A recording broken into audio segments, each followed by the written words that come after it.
নদীতে স্নান করতে গিয়ে বন্ধুর প্রাণ বাঁচাতে এগিয়ে যাওয়াই কাল হলো আর এক বন্ধুর। শুক্রবার ধূপগুড়ি মহকুমার বারোঘড়িয়া গ্রাম পঞ্চায়েতের জাকইকোনা বুথে এবারের মাধ্যমিক পরীক্ষার্থী দুপুর 2টা নাগাদ স্নান করতে গিয়ে জলঢাকা নদীতে বন্ধুর প্রাণ বাঁচাতে গিয়ে তলিয়ে যায়।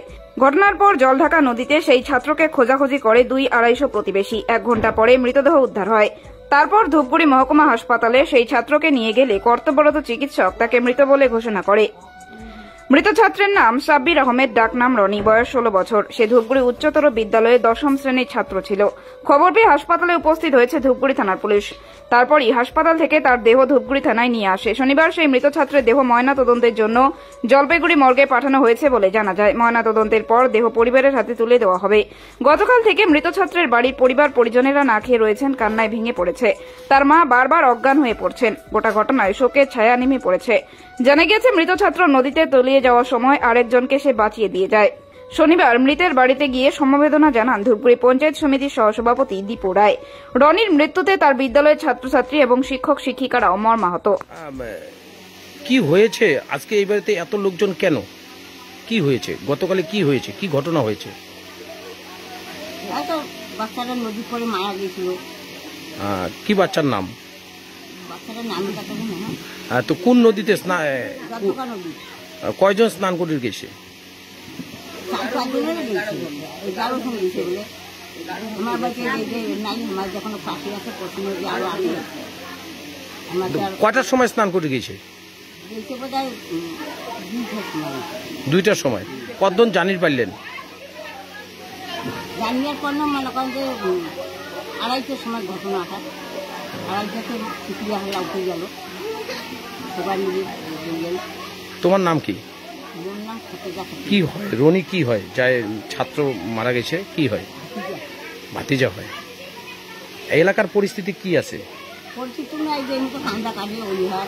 খাওয়া দাওয়া কালি থেকে করছে? খাওয়া দাওয়া কাও করছে কালি থেকে?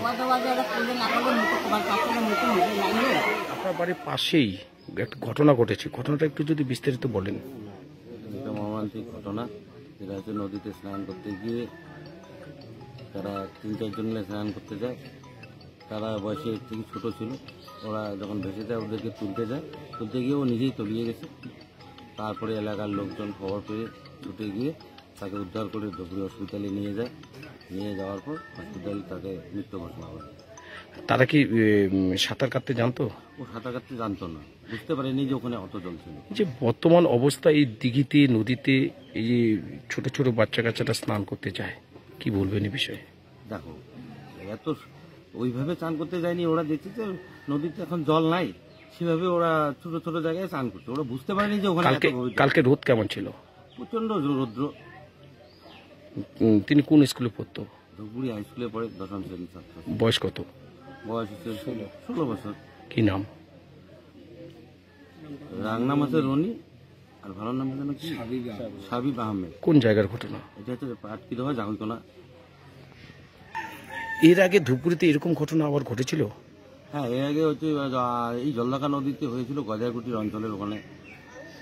সেখানে কি হয়েছিল? সেখানেও ওই যে নদীতে স্নান করতে গিয়ে কয়েক বন্ধু মিলে ওখানে প্রায় 3 জন বোধহয় মারা যায় ওখানে।